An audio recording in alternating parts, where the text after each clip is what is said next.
ഞാനേതുമില്ല, ഞാനൊന്നുമില്ല, ഞാനാകുന്നതോ കൃപയാ.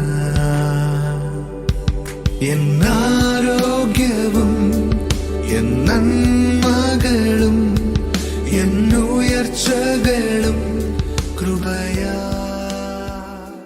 എല്ലാവർക്കും കർത്താവായ യേശുക്രിസ്തുവിന്റെ നാമത്തിൽ സ്നേഹവന്ദനത്തെ അറിയിക്കുന്നു.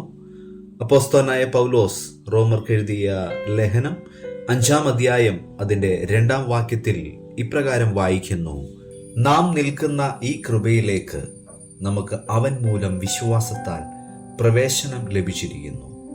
നാം ദൈവ തേജസ്സിന്റെ പ്രത്യാശയിൽ പ്രശംസിക്കുന്നു. പ്രിയമുള്ളവരെ, ദൈവകൃപ എന്നത് വളരെ ലളിതമായ ഒന്നാണ്. ദൈവകൃപയേക്കാൾ വലുതായി പറയുവാൻ മറ്റൊന്നില്ല. യഥാർത്ഥത്തിൽ രക്ഷ, കൂട്ടായ്മ ഇവയെല്ലാം ബൈബിളിൽ രേഖപ്പെടുത്തിയിരിക്കുന്നത് നമുക്ക് കാണാം. കൃപയില്ലാതെ നാം ഒന്നുമല്ല, നമുക്കൊന്നും ചെയ്യുവാനും സാധിക്കത്തില്ല. നാം ദൈവകൃപയെ ആശ്രയിക്കാതെ ജീവിച്ചാൽ നമ്മുടെ ജീവിതം കുഴഞ്ഞു മറിഞ്ഞതായിരിക്കും, പ്രത്യാശയില്ലാത്തതായിരിക്കും.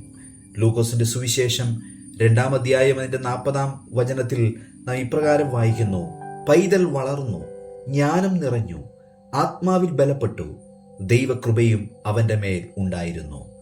നമ്മുടെ ക്രിസ്തീയ യാത്രയ്ക്ക് ആവശ്യമായ സന്തോഷം, സമൃദ്ധി, വിജയം ഇവയെല്ലാം ഈ വാക്യത്തിൽ അടങ്ങിയിരിക്കുന്നു.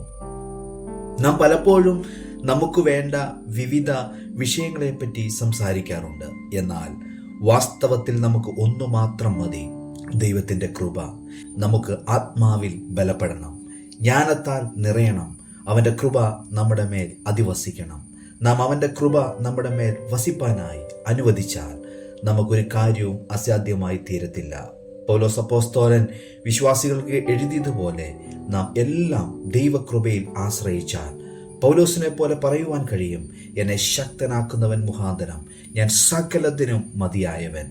അത് അവന്റെ കൃപയാൽ മാത്രം. 1 കൊരിന്ത്യർ 15-ാം അധ്യായം 10-ാം വാക്യത്തിലും ഫിലിപ്പിയർ ലേഖനം 4-ന്റെ 13-ലും നമുക്കത് കാണുവാനായി കഴിയും. അതുകൊണ്ട് ആ കൃപയിൽ വളരുവാൻ ദൈവത്തിന്റെ പരിശുദ്ധാത്മാവ് നമ്മളെ ഏവരെയും അതിനായി സഹായിക്കുമാറാകട്ടെ. നമുക്ക് പ്രാർത്ഥിക്കാം.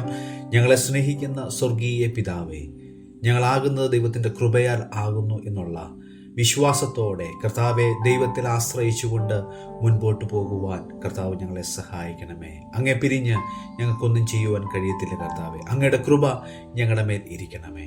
യേശുക്രിസ്തുവിൻ നാമത്തിൽ തന്നെ ആമേൻ.